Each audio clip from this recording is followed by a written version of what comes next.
Hi, my name is Franklin English, and I was born in Florida, and I have one brother. I had one brother who passed away.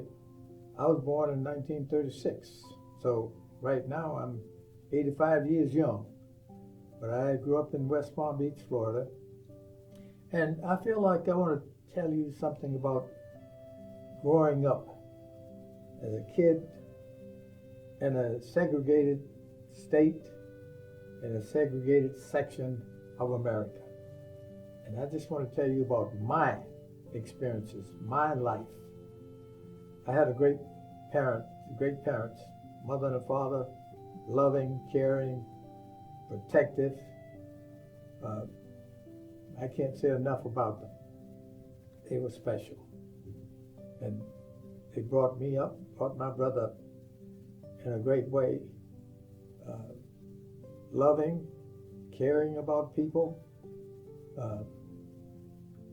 and despite all of the bad experiences my father had in the segregated South, he never showed me, or he brought me up to a point that I realized that I didn't have racial hatred in me. And I think it was all due to him raising me, despite the fact that he had problems when he thought about whites.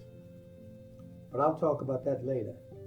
You know, when I was in elementary school, we would stand out in the courtyard and pledge allegiance to the flag. Liberty and justice for all.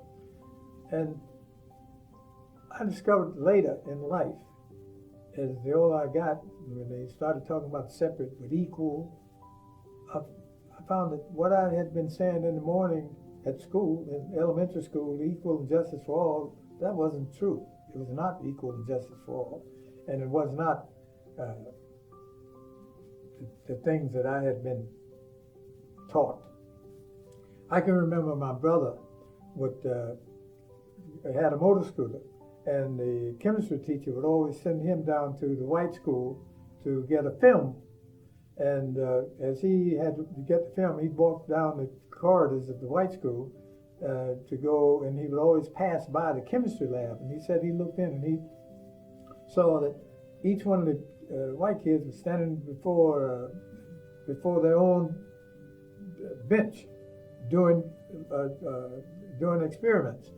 And school where we were, the black school, we didn't have that. We just had the chemistry teacher doing an experiment, and the kids would look at him do the experiment. There was no hands-on, and there was many other differences that I recognized.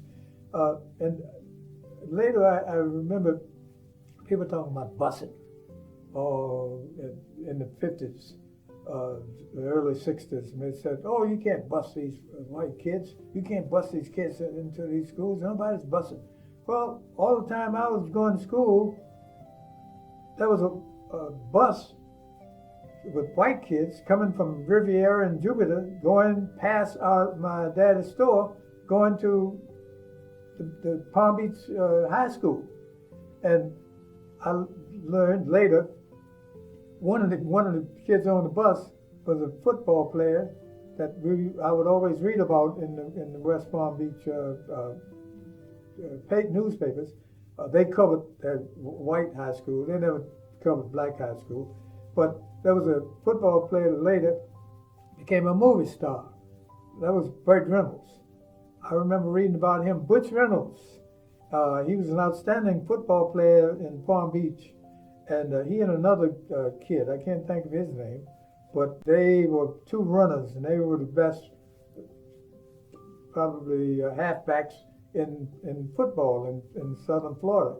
But they got contracts to scholarships, go to Florida State, University of Florida. Blacks did not get scholarships to go to University of Florida. And we had a couple of football players. There was a guy who won the 100-yard dash, and they said he was the fastest kid in Florida. We had two guys in West Palm Beach in high school could outrun any of them. They timed them, and their timing was better than any of the white kids who had said were the best in Florida. And they did it without proper shoes. They did it with tennis shoes, but they were timed and they had it. But there was no chance for them to get scholarships to Florida. One kid did go up to a university. He went to Bethune-Cookman, played. Another kid went up to Southern University. Southern University had the reputation of turning out more the top flight black football players. And this guy, can't think of his name now, but he was coach, and he sent quite a few football players up into the National Football League. Quite a few black players came out of Southern University because his coach was outstanding coach. But this was the way it was in Florida and throughout the South. You didn't have any black football players playing for any white schools, the University of Texas, or Texas Christian, or SMU. I can remember players playing for SMU. I used to like them because there was a player, Doak Walker, and who else? After Doak Walker, there was another guy. Both of them went up to New York and played for the New York Giants. In Texas Christian, I remember they had a quarterback that was outstanding. But these were all white schools. And Notre Dame, they didn't have any black players. I can remember Johnny Lujack and Chapuka, quarterbacks had played for them. But there were no black players. In fact, they wouldn't even let a black play quarterback in universities or in the NFL. We didn't see a black quarterback in the NFL until probably mid-50s. But they was always saying that they didn't have the intelligence to be quarterbacks or linebackers because those were thinking positions. You put them on line or be runners. They were good in those positions, but not quarterbacks. They had to think to be a quarterback. They had to think to be a linebacker. Nowadays, you got the best quarterbacks and the best linebackers. If you were to get the top 5 linebackers in pro football, 3 of them would be black, and they didn't come up until after the 50s. But that was the way it was. It was just being held back. I had one brother who was 3 years older than me, and we both grew up with great parents, mother and father that loved us, protected us, guided us, and had a great life. I loved animals. My brother was not particularly caring special about animals, but my aunt, she gave me a couple of rabbits, and the next thing I knew, I had about 20 rabbits, and I would build a cage, and I would sell rabbits, and I would build a cage.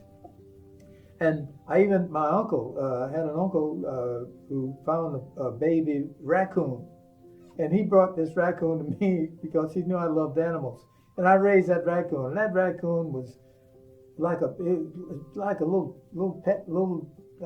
dog, very, very loving for me.